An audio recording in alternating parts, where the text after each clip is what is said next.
राजकीय बातमी। एकनाथ शिंदे आणि संजय दिना पाटील यांच्या भेटीनंतर उद्धव ठाकरे यांनी सुद्धा संजय दिना पाटलांना फोन केला। मिलिंद नार्वेकर यांनी सुद्धा संजय दिना पाटलांच्या पत्नीच्या प्रकृतीची विचारपूस केली आहे। काही दिवसांपूर्वी संजय दिना पाटलांच्या पत्नीचा अपघात झाला होता। उपमुख्यमंत्री एकनाथ शिंदे आणि ठाकरेंच्या शिवसेनेचे खासदार संजय दिना पाटील यांची भेट झाल्यानंतर चर्चांना उधाण आलं। संजय दिना पाटलांच्या पत्नीच्या प्रकृतीची एकनाथ शिंदेंनी रुग्णालयामध्ये जात विचारपूस केली। त्यानंतर शिंदे आणि संजय दिना पाटील एकाच गाडीमधून जाताना दिसले। त्यानंतर राजकीय वर्तुळामध्ये चर्चा सुरू झाल्या।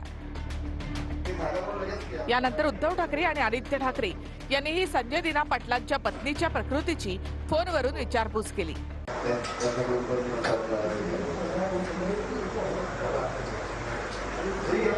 हो हो मी झाल्यावर लगेच की आपल्याला लगेच केलं होतं। हो सर, यस हो हो सर, हो सर, हो सर, हो सर, हो हो सर।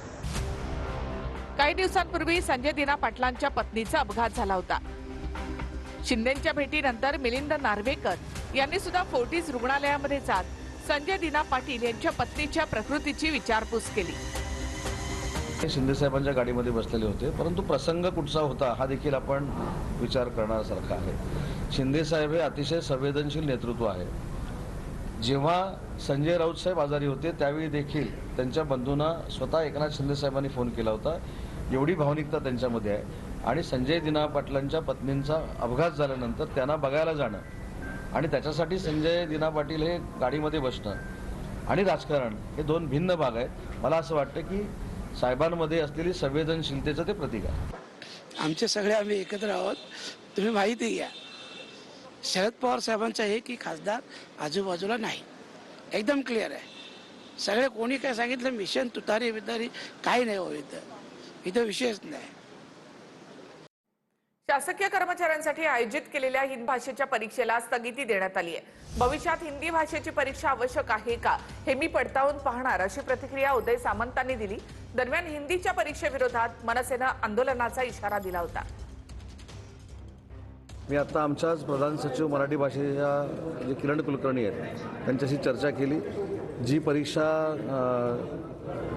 हिंदीची लावलेली होती त्याला स्थगिती दिलेली आहे आणि भविष्यामध्ये ही हिंदीची परीक्षा आवश्यक आहे का ते मी राज्याचा मराठी भाषेचा मंत्री म्हणून पडताळून बघणार आहे। उपमुख्यमंत्री सुनेत्रा पवार राज्यसभा खासदारकीचा राजीनामा देणार आहेत। सुनेत्रा पवारांच्या जागेवर भुजबळांच्या नावाची चर्चा असल्याची सूत्रांची माहिती आहे।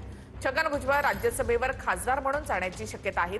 भुजबळांच्या विधानसभा मतदारसंघातून समीर भुजबळ निवडणूक लढण्याची शक्यता असल्याची सूत्रांची माहिती आहे। दापोलीमधील मुरुडमधल्या साई रिसॉर्ट प्रकरणामध्ये अनिल परब यांची निर्दोष मुक्तता झाली। खेड न्यायालयानं अनिल परब यांना दिलासा दिला। मुरुडमध्ये अनधिकृतपणे साई रिसॉर्टचं बांधकाम केल्याचा परब यांच्यावर आरोप करण्यात आला होता।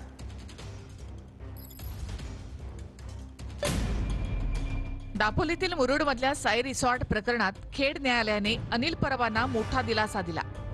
खेडमधील जिल्हा सत्र न्यायालयाने पुराव्याअभावी अनिल परबांसह सर्व आरोपींची निर्दोष मुक्तता केली। नेमकं हे प्रकरण काय आहे ते आपण पाहूया। मुरुडमध्ये अनधिकृतपणे साई रिसॉर्टचं बांधकाम केल्याचा परब यांच्यावर आरोप आहे। अनिल परब यांच्यासह तत्कालीन उपविभागीय प्रांताधिकारी, महसूल अधिकारी आणि मुरुड गावचे सरपंच यांच्यावर देखील गुन्हे दाखल करण्यात आले होते। स्टॅम्प ड्युटी बुडवून सरकारचं नुकसान केल्याचा आरोप करण्यात आला होता। CRZ नियमांचं उल्लंघन करून संबंधित बांधकाम केल्याचा आरोपही करण्यात आला। बनावट स्वाक्षरी, खोट्या कागदपत्रांच्या आधारे वीज जोडणी याचाही आरोप करण्यात आला होता। सरकार पक्ष ठोस पुरावे सादर करण्यात अपयशी ठरल्याचे निरीक्षण नोंदवत सर्व आरोपींची निर्दोष मुक्तता करण्यात आली। भाजप नेते किरीट सोमय्यांनी या रिसॉर्टवर हातोडा पाडणारच असा दावा करत अनिल परब यांच्यावर टीका केली होती। या प्रकरणामध्ये ईडीने सुद्धा तपास केला होता।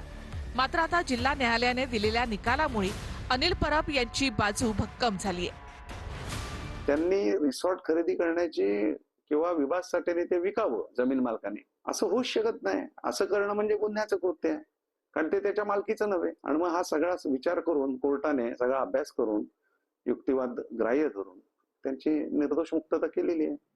पुण्यामध्ये 9 वर्षीय नातीवर आजोबानेच लैंगिक अत्याचाराचा प्रयत्न केलाय. पुण्याच्या पर्वती परिसरातील ही संतापजनक घटना आहे. नराधम आजोबाच्या विरोधात गुन्हा दाखल झाला असून आजोबा अटकेत आहे. घटनेनंतर काल नागरिक रस्त्यावर उतरले होते. पोलिसांनी आंदोलकांची समजूत काढली. नसरापूरची घटना ताजी असतानाच पुण्यात आणखी एक संतापजनक घटना घडली. आजोबानं आपल्याच 9 वर्षीय नातीवर लैंगिक अत्याचाराचा प्रयत्न केला. पुण्याच्या पर्वतीमध्ये ही घटना घडल्याचं समोर आलंय. दरम्यान शेजारी राहणाऱ्यांच्या सतर्कतेमुळे मोठा अनर्थ टळला. या प्रकरणी 70 वर्षीय नराधम आजोबाला पोलिसांनी अटक केली आहे. मिळालेल्या माहितीनुसार नराधम आजोबानं पोटच्या मुलीच्या मुलीवर अत्याचाराचा प्रयत्न केला. पीडितेची आई मजुरी करत असल्यानं तिनं मुलीला आजोबाकडे ठेवलं होतं. पीडितेचे आई वडील घराबाहेर गेले असताना आजोबा आणि नात घरात होते. यावेळी घरातून मुलीच्या ओरडण्याचा आवाज ऐकू आला. शेजारी राहणाऱ्या महिलेनं संशय आल्यानं घराच्या फटीतून पाहण्याचा प्रयत्न केला. यावेळी चिमुकलीवर अत्याचाराचा प्रयत्न सुरू असल्याचं निदर्शनास आलं. यानंतर दार उघडल्यानंतर संतप्त नागरिकांनी आरोपीला मारहाण करण्यास सुरुवात केली. घटनेची माहिती मिळताच पोलीस घटनास्थळी दाखल झाले. पोलिसांनी आरोपीला नागरिकांच्या तावडीतून ताब्यात घेतलं.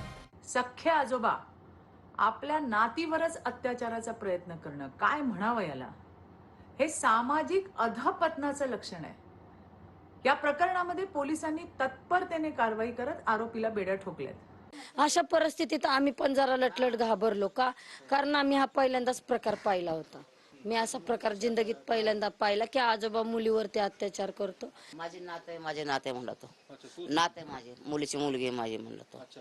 आणि मी असं करणार नाही, मी करल का असं माझ्या नातीला असं. तर पण ते त्याचं ते हे बघून अवस्था बघून त्या मुलीची तेच माणसाला घडतं ना असं. या घटनेनंतर जमावानं रास्ता रोको करून संताप व्यक्त केला. पोलिसांनी संतप्त नागरिकांची समजूत काढण्याचा प्रयत्न केला. नसरापूरमध्ये पुणे ग्रामीण पोलिसांच्या पथकाने मंगळवारी मध्यरात्री आरोपीला रिक्रिएशन करण्यासाठी घटनास्थळी नेलं होतं. यावेळी 500 ते 600 पोलिसांचा फौजफाटा तैनात होता. दारूच्या नशेमध्ये अत्याचाराची कबुली आरोपी भीमराव कांबळेनं दिली. मात्र स्वतःच्या बचावासाठी आरोपी असं सांगत असल्याचा अंदाज व्यक्त केला जातोय. नसरापूरमध्ये पुणे ग्रामीण पोलिसांच्या पथकानं मंगळवारी मध्यरात्री आरोपीला रिक्रिएशन करण्यासाठी घटनास्थळी नेलं होतं. अनुचित प्रकार टाळण्यासाठी पोलिसांनी मध्यरात्रीची वेळ निवडली. यावेळी 500 ते 600 पोलिसांचा फौजफाटा तैनात होता. दारूच्या नशेत अत्याचार केल्याची कबुली आरोपी भीमराव कांबळेनं दिली. मात्र स्वतःच्या बचावासाठी आरोपी असं सांगत असल्याचा अंदाज व्यक्त केला जातोय. नराधम आरोपीची उद्या पोलीस कोठडी संपते. पुणे ग्रामीण पोलिसांकडून आरोपीच्या आणखी पोलीस कोठडीची मागणी केली जाणार आहे. रुग्णालयात चिमुकलीच्या मृतदेहाची इन कॅमेरा तपासणी झाल्यानंतर प्राथमिक अहवाल पोलिसांना सादर करण्यात आलाय. चिमुकलीच्या तोंडात सॉक्स कोंबून अत्याचार करण्यात आलाय. तो मृत्यू झाल्याची खात्री करण्यासाठी चिमुकलीच्या छातीवर बुक्कीत मारल्याचंही अहवालात उघड झालंय.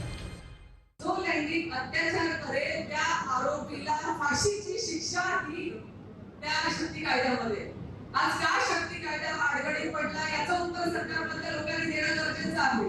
जर आज फाशी ही शिक्षा जर जाहीर झाली तर मला सांगा कुठल्या व्यक्तीची हिंमत होईल माझ्या माता बहिणीच्या अंगावरती हात टाकायची.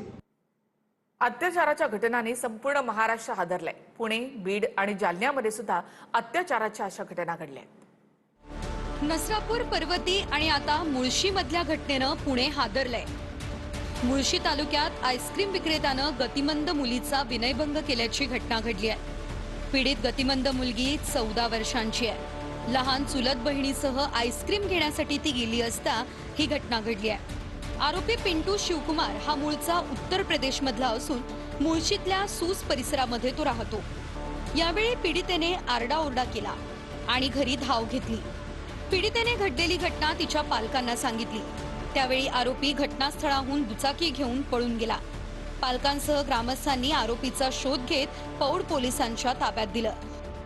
बीडच्या केज तालुक्यामध्ये एका अंगणवाडी मदतनीस महिलेला लस्सीतून गुंगीचं औषध देऊन अत्याचार करण्यात आला. आक्षेपार्ह फोटो व्हायरल करण्याची धमकी देऊन आरोपीनं पीडित महिलेवर वारंवार अत्याचार केले. पीडित महिलेला लॉजवर घेऊन जात अत्याचार करणाऱ्या नराधम विकास खाडेला पोलिसांनी अटक केली आहे. केज न्यायालयानं आरोपीला 2 दिवसांची पोलीस कोठडीही सुनावली आहे. जालन्यात तरुणीवर लैंगिक अत्याचार करून धर्मांतरासाठी दबाव टाकल्याचा प्रकार समोर आलाय.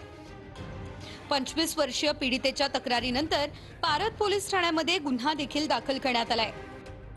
2016 पासून अत्याचार होत असल्याची तक्रार पीडितेने दिली आहे. या प्रकरणात शेख इम्रान शेख हबीबसह 4 अटकही करण्यात आली आहे. अकोल्यातल्या पातूर तालुक्यामध्ये 60 वर्षीय वृद्धानं शेजारी राहणाऱ्या 10 वर्षीय चिमुकलीवर अत्याचार केला. मुलीचे आई वडील शेतात मोलमजुरी करायला गेल्यानंतर शेजारीच राहणाऱ्या वृद्धानं चिमुकलीवर 4 ते 5 दिवसांपासून वारंवार अत्याचार केला. पीडित चिमुकली भीतीमुळे घरी सांगत नव्हती. मात्र मंगळवारी पीडित मुलीनं ही बाब आपल्या आई वडिलांना सांगितली. त्यानंतर चांदणी पोलिसांमध्ये तक्रार करण्यात आली आणि गुन्हा देखील दाखल करण्यात आला. सध्या वृद्ध आरोपी फरार आहे. पोलिसांची 3 पथकं आरोपीच्या शोधासाठी रवाना झाली आहेत. पंढरपूरमध्ये नृत्यांगना राधा पाटीलच्या कार्यक्रमात राडा झालेला आहे. डान्स पाहताना तरुणांमध्ये किरकोळ कारणावरून बाचाबाची झाली आणि त्यानंतर तुंबळ हाणामारी झाली. विशेष म्हणजे कालच येथे गौतमी पाटीलचा देखील कार्यक्रम झाला होता.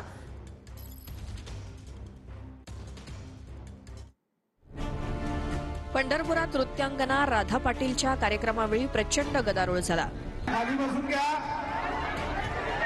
डान्स पाहताना तरुणांमध्ये किरकोळ कारणावरून बाचाबाची आणि त्यानंतर तुंबळ हाणामारी झाली. पोलिसांना लाठीचार्जही करावा लागला. अखेरीस कार्यक्रम अर्ध्यावरतीच बंद करावा लागला.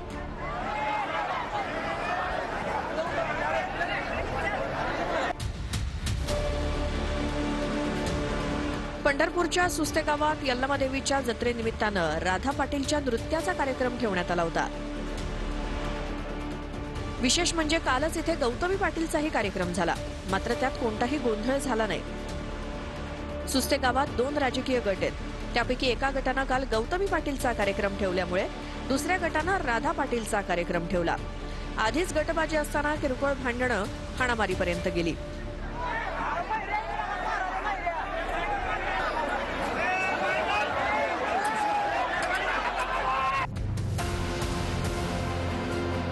राधा पाटील ही गौतमी पाटील प्रमाणेच प्रसिद्ध नृत्यांगना आहे. मूळ मुंबईची असलेली राधा पाटील हे सोशल मीडिया इन्फ्लुएन्सर देखील आहे. 2026च्या बिग बॉस मराठीच्या 6व्या सीझनमध्ये तिनं सहभाग घेतला होता.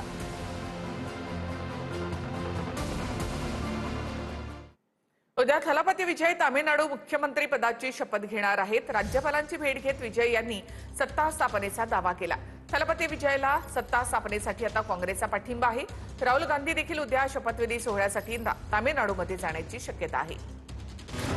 थलपती विजय उद्या तामिळनाडूच्या मुख्यमंत्री पदाची शपथ घेणार आहे. राज्यपालांना भेटून थलपती विजयनं सत्ता स्थापनेचा दावा केलाय.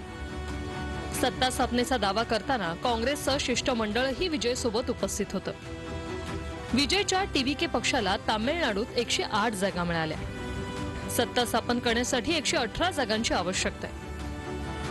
काँग्रेसनं 5 आमदारांसह विजयच्या टीव्हीकेला पाठिंबा दिलाय. जातीयवादी शक्तींना टीव्हीकेनं या आघाडीपासून दूर ठेवावं या एका अटीवर काँग्रेसनं टीव्हीकेला पाठिंबा दिलाय.